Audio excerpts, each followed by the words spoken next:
آپ لوگوں میں سے ہو سکتا ہے سارے لوگ اس بات پر بہت مطمئن ہو کہ ہم اللہ کا شکر ہے 5 نمازیں پڑھ رہے ہیں، لیکن آپ کی نماز پڑھی تو جائے گی۔ اللہ تعالیٰ سے ثواب کی امید رکھتے ہوئے آپ اپنی نماز کی کوالٹی کو بہتر بنانا چاہیں، لیمٹ لیس کام ہے کہ آپ ساری زندگی لگے رہیں، تب بھی آپ کو محسوس ہوگا ویسی نماز تو نہیں جیسی رسول اللہ کی نماز تھی۔ تو بہت یعنی انسان کے پاس موقع بہت ہے نا کام کرنے کا، اور انسان سٹرگل کر سکتا ہے۔ تو اللہ تعالیٰ نے اتنا پیارا دین ہمیں دیا ہے، سپر دین ہے ہمارا۔ دیکھیں ہم جو کام کرنا چاہتے ہیں ہمیں گول سیٹنگ کرنی پڑتی۔ جو شخص گول سیٹنگ نہیں کرتا وہ کبھی کامیاب نہیں ہوتا۔ ہر میدان میں گول سیٹنگ کرنی پڑتی ہے۔ ایک کلاس میں بیٹھنے والے بچوں کے بارے میں آپ جانتے ہیں کتنے ہی بچے ہیں جو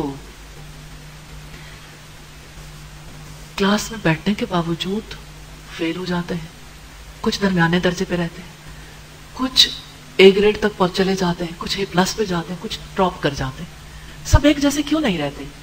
سب کا مقصد ایک ہونے کے باوجود گول ایک جیسا نہیں۔ اگر آپ گول سیٹ نہیں کرتے تو آپ اس گول تک کبھی نہیں پہنچ سکتے۔ آپ گول سیٹنگ کرنا چاہتے ہیں نماز میں کہ کتنی اچھی نماز، آپ کے پاس پروسیجر بھی ہے، آپ پلان کر سکتے ہیں، آپ کو طریقہ کار سکھا دیا گیا۔ نبی صلی اللہ علیہ وسلم کے پاس حضرت جبریل علیہ السلام جو سب سے اعلیٰ فرشتوں میں سے سب سے اعلیٰ مقام رکھتے ہیں، سپر مقام ہے ان کا، تو حضرت جبریل علیہ السلام آئے تھے اور یہ سوال کیا تھا مل احسان، احسان کیا ہے؟ عبادت کا حسن۔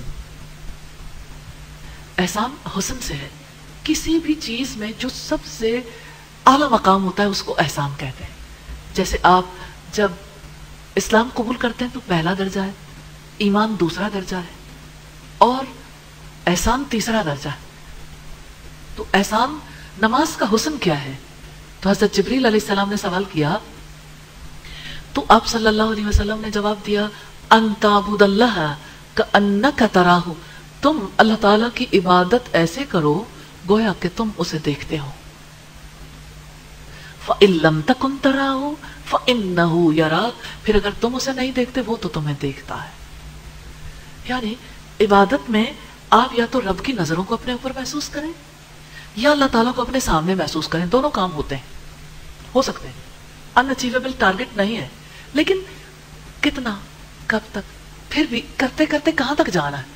تو نبی صلی اللہ علیہ وسلم نے فرمایا صلو کما رأیتمونی اصلی، نماز اس طرح پڑھو جیسے مجھے پڑھتے دیکھتے ہو۔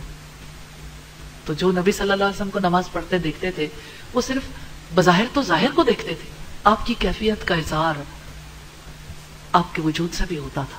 کبھی آپ نماز پڑھ رہے ہوتے تھے ہنڈیا کی طرح ابلنے کی آواز آتی تھی، کبھی آپ نماز پڑھتے تھے آپ کا سینہ، آپ کی داڑھی بھیگ جاتی تھی۔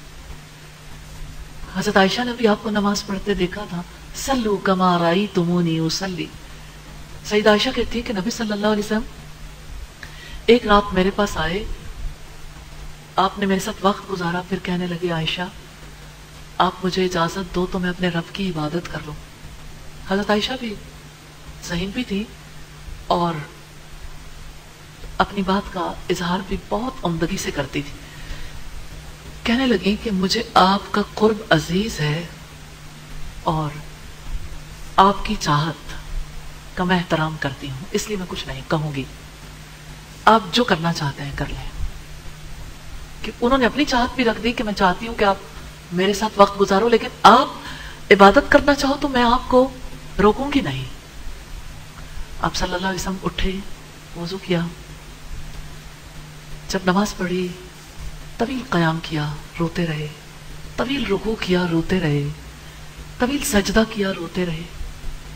اتنا طویل قیام تھا آپ کا کہ آپ کے پاؤں پھٹنے لگے، سوچ جاتے ہیں، پاؤں سویل ہو جاتے ہیں تو پھٹتے ہیں۔ سیدہ عائشہ نے آپ صلی اللہ علیہ وسلم سے کہا اللہ کے رسول آپ کیوں اپنے آپ کو ہلاک کیے دیتے ہیں؟ کیا آپ کو اللہ تعالیٰ نے جنت کی بشارت نہیں دے دی؟ تو آپ صلی اللہ علیہ وسلم نے فرمایا افلا اکون عبدا شکورا، کیا میں اللہ تعالیٰ کا شکر گزار بندہ نہ بن جاؤں؟ تو یہ نماز ہے نا، نماز کی خوبصورتی کہاں دیکھو گے؟